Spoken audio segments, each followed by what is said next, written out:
қариб дар 70 соҳа манъ карда мешавад. қонуна хуб риоя кунед, ҳуҷҷатҳои даркориро бикунед, бихоҳед бифаҳмед патентотон оригинал ҳаст ё ин ки не, ҳамода бинависед. Салом тамошобинони барномаҳои Сорбон Сафаров. ахбороти нав дар бораи маҳдудиятҳои нав пешкаши шумо мегардонем. дар видео ҳатман лайк мондана фаромӯш накунед. Бо диққат гӯш кунед. нафарҳое ки мехоҳед фаҳмиданд ки патенти шумо сухтагия ё ки оригинала, номерои WhatsApp мебароя бинависонед, проверкаи патент мекунанд. муҳоҷирони тоҷик дар соли 2025 кори онҳо қариб дар 70 соҳа манъ карда мешавад.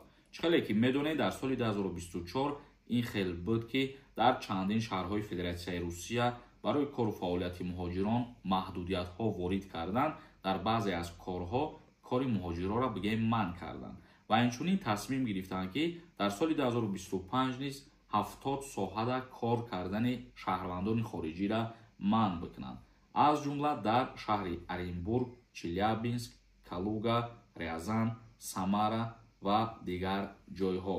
дар ин ҷойҳо гуфта мешавад махсус корҳоеро манъ мекунанд ки дар соҳаи медитсина мебошад ё дар бораи хӯрока мебошад ё ки таксиронӣ мебошад ё нафарҳое ки машғул мешаванд дар вазорати маорифуш бигем дарс метиҳанд. ана ҳамин коруборҳо дар Федератсияи Русия умуман 70 соҳада. ҳозир мо як 5-6 номбар кардем.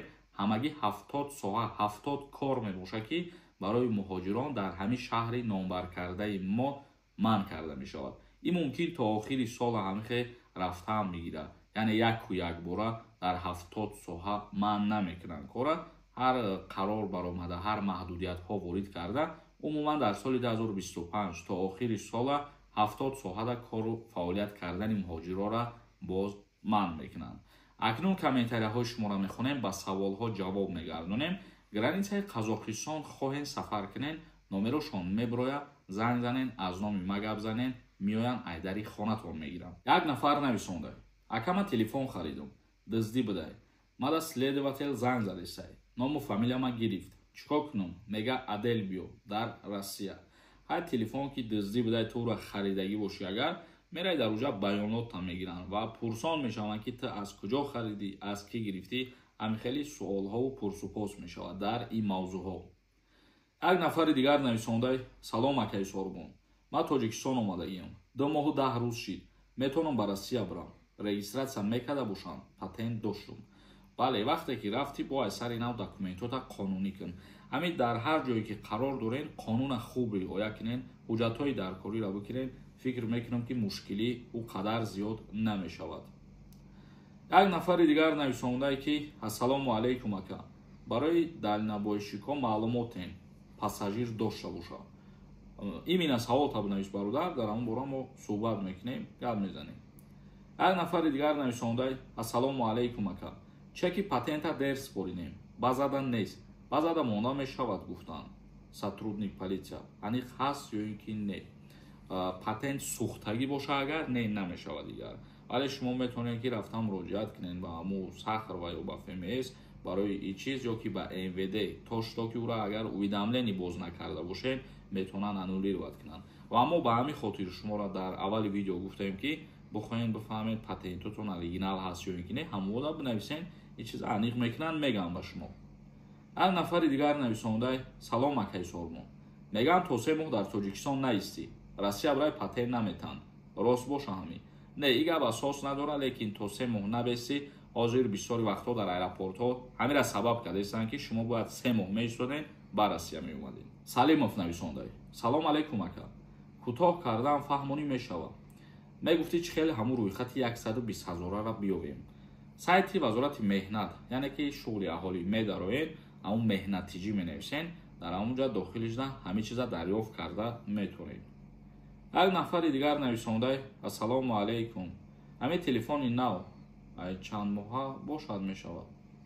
телефони нав чанд моҳа чӣ хеле саволай бародар, нафаҳмидам мақсади саволтам. як нафари дигар нависондае ки ассалому алайкум, патенти ман моҳи апрел аннулировать шуда буд, ман метавонам дар моҳи март рафта ҷавоб медодем. аннулировать шудани патент яъне шумо да патент наметиҳанд. моҳи апрел да 1 сол мешавад ва ҳамун моҳ шумо аллакай метавонед ки باید سری نو پاتنت بگیرین، حجت بسپرین. یک نفر دیگر نویسنده السلام علیکم اکای ساربان، دعوت کنی به خدمت سر شدگی هست یا اینکه نه؟ نه حاضر سر نشده برادر عزیز، ماه اپریل سر می شود. انیسا نویسنده السلام علیکم ساربان، ماه نوامبر 2024 مسکو گشتی رفتم. بعد دیدم ماه январ گشته آمدم. میتونم ماه مای 2025 روم؟ بله میتونین. یعنی قانونی نو در سال 2025 قوای خدشه پیدا کرد که با میگراسیون کارتای گشتی 9 ماه پس رفته می شود. شما در سال گذشته چیزا وا خوردگی میگین. یک نفر دیگر نویسنده سلام 120,000 چی گپ میشه آخردا؟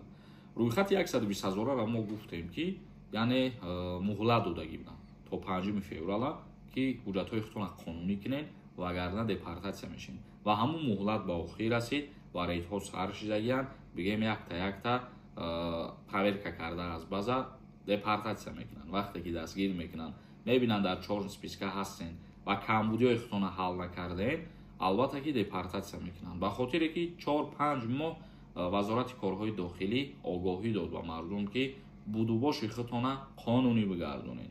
تماشابینان عزیز، ویدیو را جانبست میکنیم. خداوند همه ما و شما را نگهبان باشه، زنده و سربلند باشید.